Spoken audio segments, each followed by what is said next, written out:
Hola, soy Lina María Galindo López, contadora pública egresada de la Universidad del Valle, actualmente coordinadora de publicaciones Gran Formato en Actualícese. El día de hoy vengo a hablarte sobre el nuevo libro blanco Guía sobre la contratación laboral en Colombia, así que veamos de qué se trata. Nuestro nuevo libro blanco Guía sobre contratación laboral en Colombia para los años 2022 y 2023 aborda diversos temas que son muy importantes bajo la normativa laboral, principalmente todo lo que tiene que ver con tipos de contrato, salarios, prestaciones sociales y aportes a seguridad social. Es la primera edición de esta publicación, dado que en nuestro abanico de libros blancos hemos venido tratando temas contables y tributarios, pero sabemos que la comunidad contable no es ajena a la normativa laboral. Por tanto, esta publicación va a ser de gran utilidad para esta comunidad contable, para empleadores, trabajadores dependientes e independientes, en el sentido de que va a permitir conocer todas aquellas obligaciones, responsabilidades y derechos que se adquieren en las diferentes relaciones contractuales existentes en Colombia. Esto con el fin de que se eviten, por ejemplo, procesos disciplinarios como tal entre empleadores y trabajadores, también, por así decirlo, requerimientos por parte de la OGPP o incluso procesos judiciales que pueden llevar a consecuencias más graves de tipo económico. Entonces, antes de ahondar en lo que vamos a poder encontrar en esta publicación, quiero partir de varios interrogantes para que podamos entender la importancia de la normativa laboral y de la constante actualización que debemos de tener con relación al tema. El primer interrogante que quiero que veamos es qué es un contrato de trabajo y cuáles son sus características. Para encontrar la definición del contrato de trabajo debemos remitirnos al artículo 22 del Código Sustantivo del Trabajo.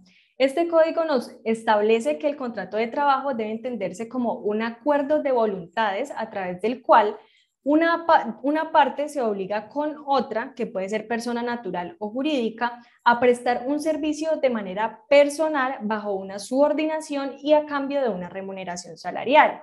Con estos elementos, pues se cumple todo lo que está contenido en el artículo 23 del mismo Código Sustantivo del Trabajo, en el cual se expone que para que haya justamente ese contrato de trabajo, pues tienen que haber tres elementos esenciales, tales como son que haya una prestación del servicio de manera personal, que haya una subordinación y que haya una remuneración salarial. Bajo este contexto, el contrato de trabajo pues cumple con ciertas características que vamos a ver en este momento. La primera es que el contrato de trabajo es consensual. Quiere decir que parte de un acuerdo de voluntades, es decir, no podemos concebir que un contrato de trabajo se dé con una sola persona, es decir, tiene que haber justamente la parte que requiere la prestación del servicio y la parte que va como tal a proveer de ese servicio a la persona que lo contrata. El contrato de trabajo también es bilateral. ¿Qué queremos decir con esto? Que ambas partes se obligan de manera recíproca, es decir, el trabajador se obliga a prestar un servicio de manera personal al empleador y el empleador pues se obliga a pagar un salario y a cumplir con una serie de obligaciones pues que están contempladas en la normativa laboral, como por ejemplo todo lo que tiene que ver con los aportes a seguridad social, el pago de prestaciones sociales, entre otros. Es conmutativo, dado que las obligaciones que se encuentran contempladas en el contrato de trabajo son ciertas y determinadas, es decir, el empleador sabe el tipo de prestación de servicio que va a recibir por parte del trabajador y el trabajador conoce qué condiciones va a tener que asumir para poder prestar ese servicio, entre ellas, por ejemplo, el tema de la remuneración que va a recibir a cambio de dicha prestación. Es de tracto sucesivo. ¿Qué queremos decir con esto? Que el contrato de trabajo se va ejecutando en la medida en que va pasando el tiempo. Por ejemplo, suponiendo que yo en este momento me encuentro bajo un contrato a término indefinido, Actualícese me ha contratado, resulta que en el momento en que firmamos el contrato, pues a mí me plantearon una serie de obligaciones y unas metas mensuales. ¿Qué va a pasar? Que mes a mes pues el cumplimiento de mis obligaciones va a estar bajo un continuo seguimiento y si yo cumplo pues efectivamente con esas obligaciones en el tiempo, pues efectivamente voy a recibir el respectivo salario o la retribución salarial que se planteó inicialmente en el contrato. Es oneroso, dado que hay una retribución de tipo económico. Es nominado, dado que la normativa laboral dotó al contrato de trabajo con dicha denominación, es decir, se llama contrato de trabajo. Y bajo ello, pues también podemos considerar que el contrato de trabajo es principal, es decir, es autónomo e independiente. Teniendo en cuenta esta definición, pues es muy importante que abordemos cuáles son las diferencias entre un contrato de trabajo y una relación laboral. Resulta que el contrato de trabajo y la relación laboral pues comparten ciertas similitudes, pero hay una diferencia fundamental que vamos a ver más adelante. El contrato de trabajo pues corresponde justamente a esa formalidad que puede ser verbal o escrita, a través de la cual las partes acuerdan los derechos y obligaciones de cada una. Por su parte, la relación laboral nace de la celebración de dicho contrato de trabajo. ¿Qué quiero decir con esto?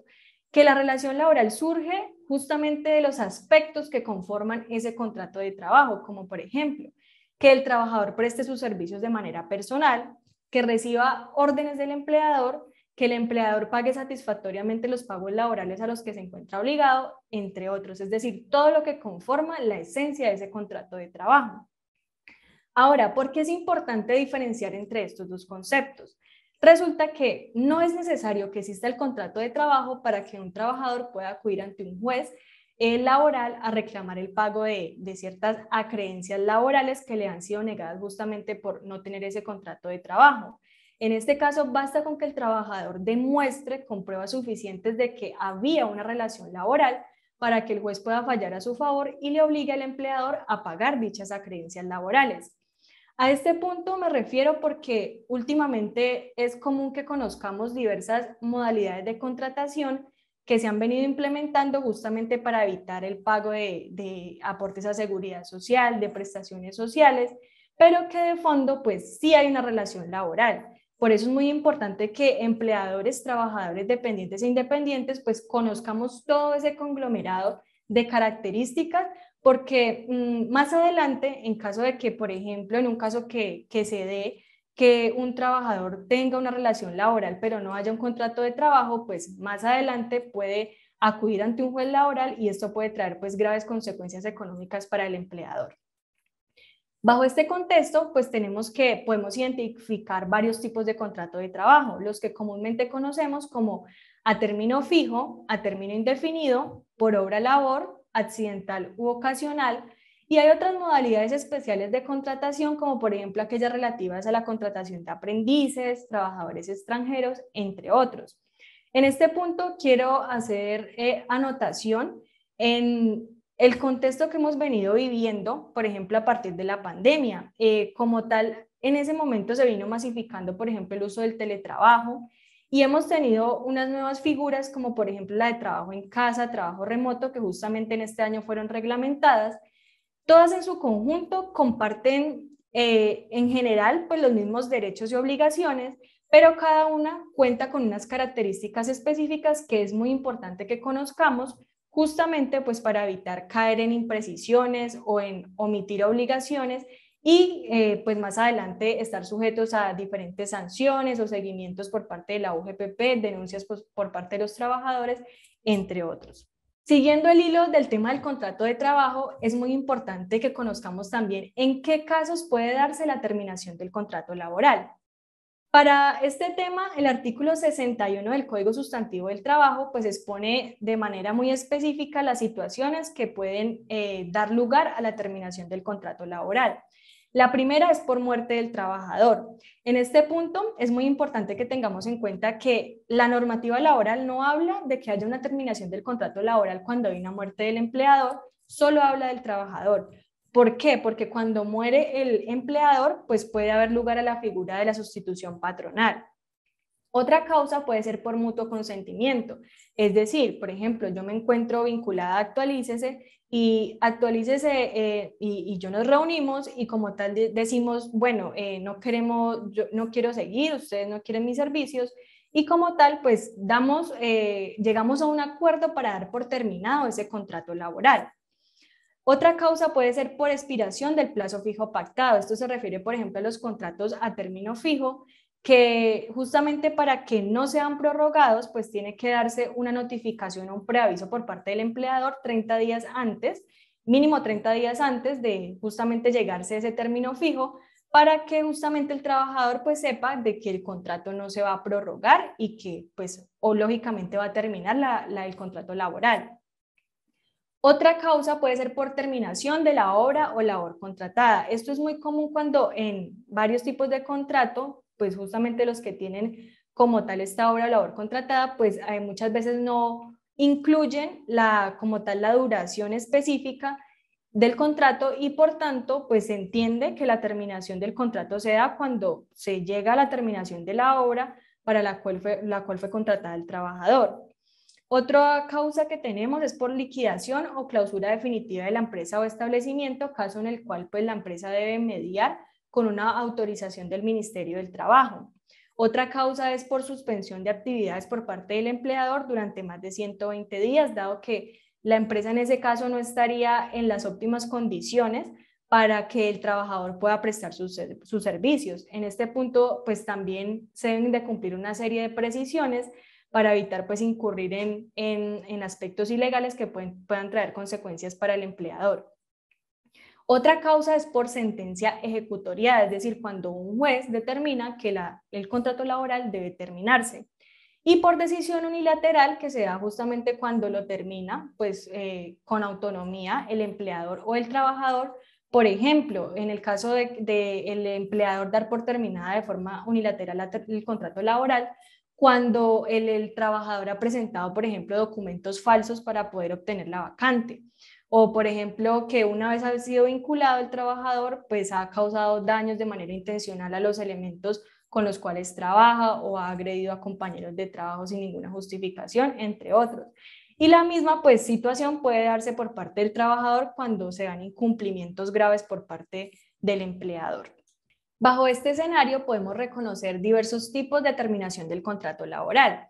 Estos son por justa causa y sin justa causa. La por justa causa puede darse por parte del empleador, caso en el cual pues no habría lugar al pago de una indemnización, y existe por parte del trabajador. En este caso, por ejemplo, podemos ver el caso de la renuncia motivada, que se da justamente cuando el trabajador demuestra que el empleador, pues como tal,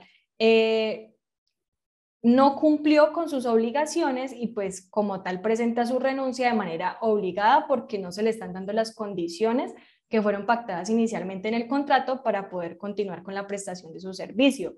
En este caso, la terminación por justa causa por parte del trabajador, cuando se demuestra pues como tal que hubo esa mala intención por parte del empleador, pues se asimila a una terminación del contrato sin justa causa, que pues da lugar también a una, por así decirlo, al pago de una indemnización, e igualmente cuando el empleador decide dar por terminado el contrato laboral sin razón alguna, pues también el empleador se ve obligado a pagar una indemnización. Teniendo en cuenta este tema, pues he traído dos casos prácticos sobre este tópico para que podamos ver cómo lo podemos encontrar en el libro y podamos reconocer la importancia de capacitarnos en todos estos temas. El primer caso es sobre el despido sin justa causa en un contrato a término fijo. De acuerdo con el artículo 64, pues la indemnización en este tipo de terminación se debe pagar el valor de los salarios por el tiempo que falte para cumplir el plazo estipulado en el contrato. ¿Qué queremos decir con esto? Veámoslo con un ejemplo. Supongamos el caso de un trabajador que fue contratado por 10 meses con un salario mensual de 3 millones, que fue despedido sin justa causa a los 4 meses y 6 días de iniciar sus labores. En este caso, el empleador como tal se vio obligado a pagar los salarios de los 5 meses y 24 días que faltaban para que se cumpliera el plazo pactado inicialmente en el contrato. ¿Qué debemos hacer para calcular la indemnización? Inicialmente debemos liquidar los 24 días de salario. Para ello, pues tomamos el valor de un día de salario, que justamente resulta de tomar los 3 millones de pesos, dividirlos en 30 días y tenemos que ese valor de un día de salario es equivalente a 100.000 pesos. Esos 100.000 pesos los multiplicamos por los 24 días y nos da un valor de 2.400.000. Ahora liquidaremos el valor de la indemnización por los meses restantes. Para esto, pues tomamos el valor total del salario mensual, que serían los 3 millones de pesos, y lo multiplicamos por los 5 meses y nos da 15 millones de pesos. Al sumar estos dos valores, pues tenemos que el trabajador recibirá por concepto de indemnización por despido sin justa causa la suma de 17.400.000 pesos. Ahora, ¿qué pasa en el despido sin justa causa en un contrato a término indefinido? Resulta que el mismo artículo 64 del Código Sustantivo del Trabajo indica que para este tipo de contratos se debe tener en cuenta el salario devengado del trabajador y el tiempo que lleve laborando. En este sentido, para los trabajadores que devenguen menos de 10 salarios mínimos mensuales legales vigentes, cuando han laborado por un periodo igual o inferior a un año, la indemnización será de 30 días de salario. Ahora, para estos mismos trabajadores, cuando han laborado por un periodo superior a un año, adicional a esos 30 días del primer año, se van a pagar 20 días por cada año siguiente o lo que sea proporcional al tiempo laborado si este es inferior a un año. Ahorita con un ejemplo vamos a ver a qué me refiero con estas indicaciones.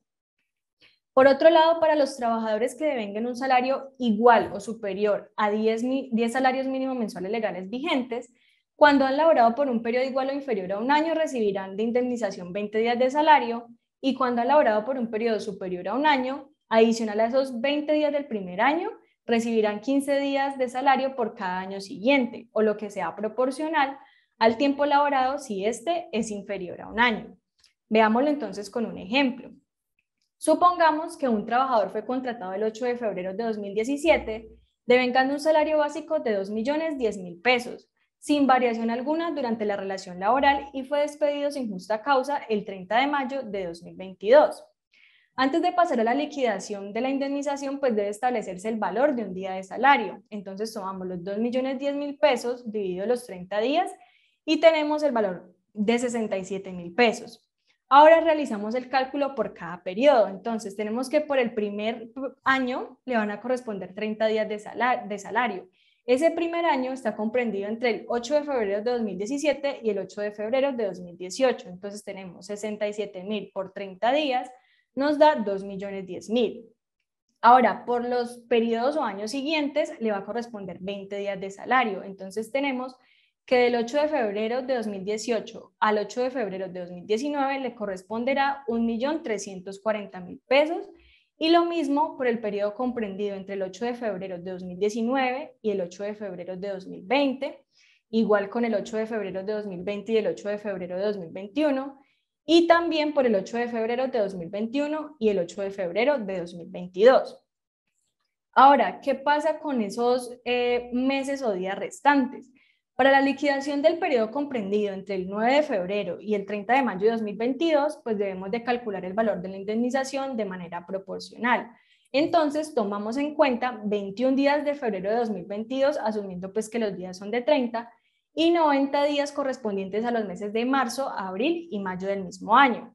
Por tanto, el paso a seguir es sumar tales días. Entonces tenemos 90 más 21 me da 111 días. En este punto, pues tomamos los 111 días, los multiplicamos por 20 y lo dividimos entre 360. ¿Por qué realizamos esta operación? Resulta que la multiplicación y la división deben realizarse porque la norma como tal reconoce que después del primer año se van a reconocer 20 días de salario por cada año siguiente. Por lo tanto, cuando el periodo es inferior, como en este caso, pues debemos determinar los días de manera proporcional al tiempo laborado.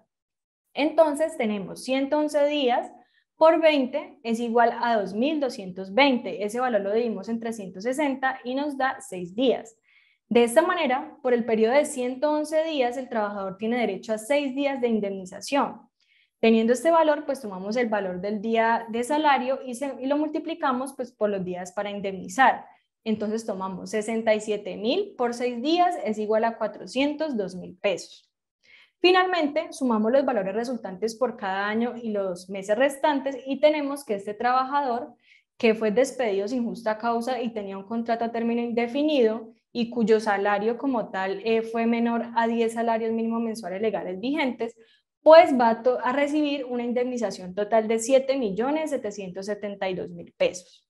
Habiendo abordado todo este contexto, vemos la importancia de que nosotros nos capacitemos en cada uno de los aspectos laborales que debemos de tener en cuenta en las diferentes relaciones contractuales, y no solo en el caso de los trabajadores dependientes, sino también de los independientes. Es por ello que nuestro libro ha sido estructurado a partir de 8 capítulos, pero aquí quiero hacer una aclaración muy importante. Como pueden ver, nuestro libro habla sobre los años 2022 y 2023. Resulta que en este momento, nuestra versión digital, que es la que tenemos como tal al aire y la que estamos lanzando en este momento, como tal cuenta con todos los pormenores que aplican al año 2022. Pero ¿qué va a pasar? Pues que a fin de año de 2022 e incluso a inicios de 2023 vamos a tener novedades, por ejemplo, con relación al salario mínimo, al auxilio de transporte e incluso otras normas que pueden llegar a darse. Esto lo digo porque la normativa laboral está sujeta pues a diversos cambios, incluso en estas últimas semanas hemos tenido pues diversos pronunciamientos normativos que son muy importantes que tengamos en cuenta. Por ejemplo, lo relativo al concepto que fue emitido para aclarar el limbo jurídico que existía con relación a la determinación del IBC de los trabajadores independientes, el tema también de nuevas precisiones con relación al reconocimiento de las licencias de maternidad, de paternidad, nuevas precisiones con relación al momento de reconocimiento de las incapacidades de origen común. Entonces vemos cómo estamos en un constante cambio e incluso pues ahora con todo el tema del cambio de gobierno, pues es muy seguro que vayamos a tener pues nuevas normas que obviamente nos van a impactar todo lo que tiene que ver con el contexto laboral. Teniendo en cuenta esto, pues nuestro libro como tal en el 2023, pues se van a tener en cuenta esas novedades y en el mes de marzo, pues vamos a trabajar en la actualización de esa versión digital y también pues sacaremos como tal la versión impresa para que todos podamos tener una herramienta completa que podamos utilizar durante todo el periodo. Los capítulos bajo los cuales se encuentra conformado nuestro libro blanco son los siguientes. El capítulo número 1 habla sobre el derecho laboral en Colombia. Aquí habla sobre todas las definiciones del contrato de trabajo, los tipos de contrato de trabajo, las características de cada uno, el tema de las indemnizaciones, qué debemos de tener en cuenta cuando se termina el contrato de trabajo, entre otros. En el capítulo número 2 abordamos todo lo que tiene que ver con la nómina de manera teórica y práctica. En la parte práctica abordamos un sinfín de escenarios que nos pueden llevar a entender cómo debemos pues, liquidar una nómina con los diferentes conceptos que se requieren para realizar los cálculos correctamente para diferentes situaciones que se pueden presentar.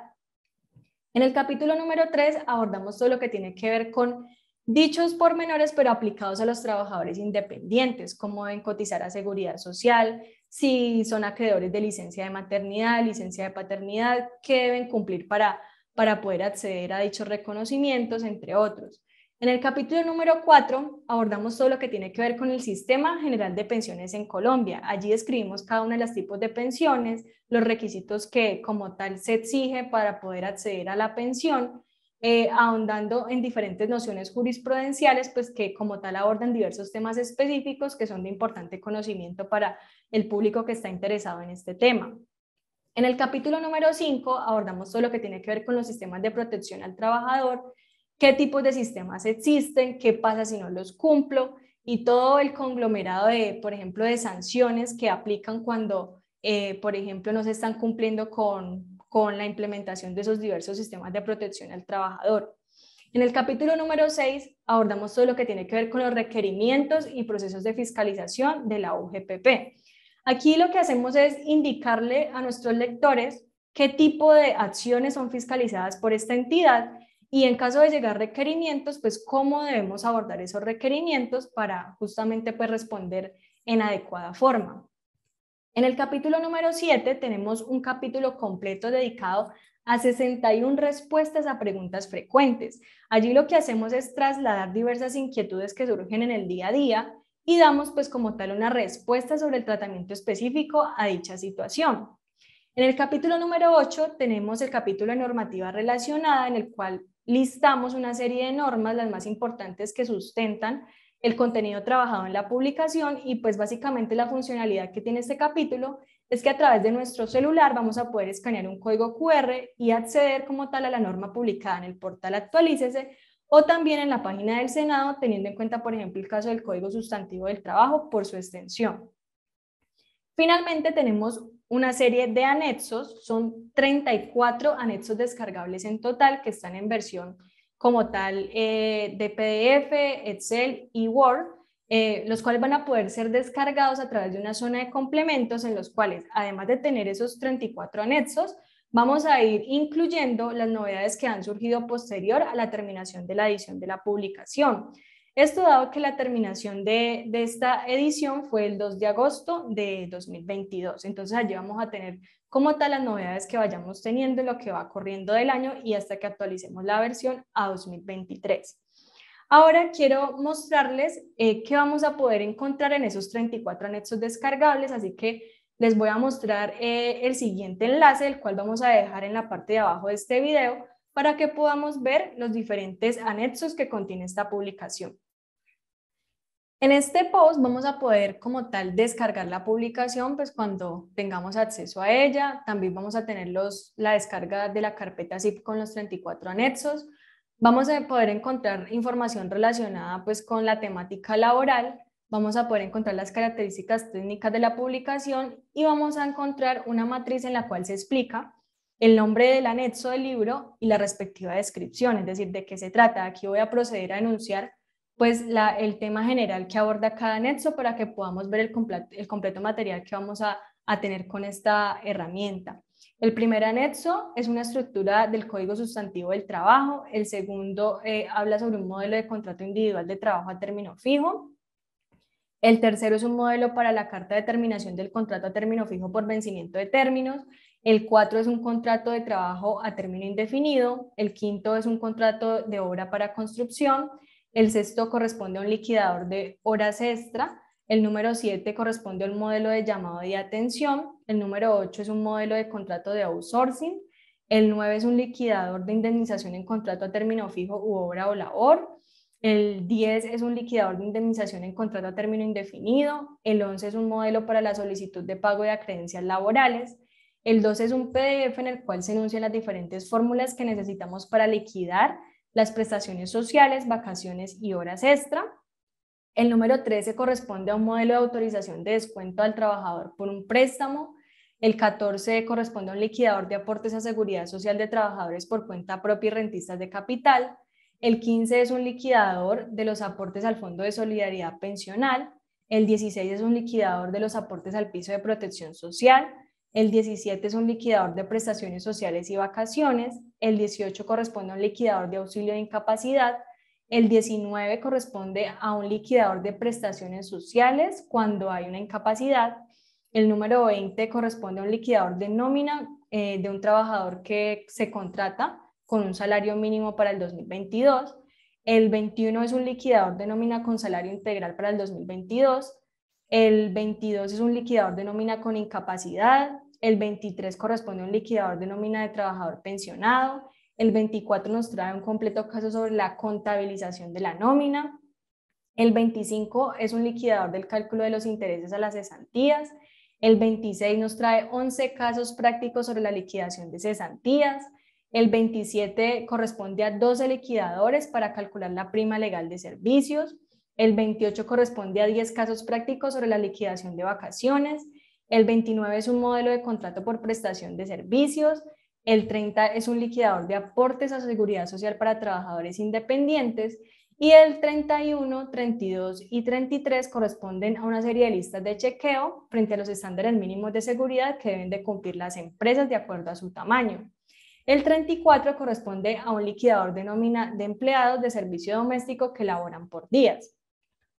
Aquí pues también vamos a poder encontrar, por ejemplo, cómo se ven los anexos del libro para que puedan tener una idea de cómo, como tal, pues complementamos la información teórica del libro con casos prácticos, que es el caso pues de estos anexos. Aquí vamos a tener la zona de complementos, que como tal, pues al darle clic vamos a poder acceder a esa zona. Ahorita se las voy a mostrar. Vamos a tener aquí la tabla de contenido. Aquí vamos a poder identificar, por ejemplo, todo lo que tiene que ver con los diferentes tópicos o temas que se tratan de manera detallada como tal en la publicación. Vamos a tener también en la parte de acá abajo, vamos a tener la respuesta a ciertas preguntas relacionadas con el tema que también son abordadas en el libro. Quiero mostrarles entonces la zona de complementos, en la cual, como lo dije anteriormente, vamos a poder descargar los anexos y también vamos a tener acceso a las novedades normativas que surgen con relación a este tema. Como tal, en esta zona de complementos, ya por ejemplo, ya incluimos las novedades que se dieron posterior al 2 de agosto, las cuales vamos a encontrar aquí en la parte de abajo. Por ejemplo, el tema de la presunción de ingresos para trabajadores independientes, que fue modificada, y las demás novedades normativas pues, que se han venido dando. Como pudimos ver, pues esta completa herramienta tiene un contenido teórico y práctico que ha sido justamente preparado para que nos sea muy útil en esas actividades diarias que no solo realiza la comunidad contable, sino también profesionales que como tal están vinculados al área del talento humano, la nómina, aportes a seguridad social, empleadores, trabajadores dependientes e independientes. No me queda más que recordarte que la versión digital está incluida en las suscripciones Oro y Platino y que también se encuentra disponible para la venta al público en general la versión digital. Cabe mencionar que en el 2023 pues, realizaremos la respectiva actualización con las cifras vigentes a dicho año y tendremos a la venta la versión impresa, así que te invito a que accedas ya a nuestra primera edición.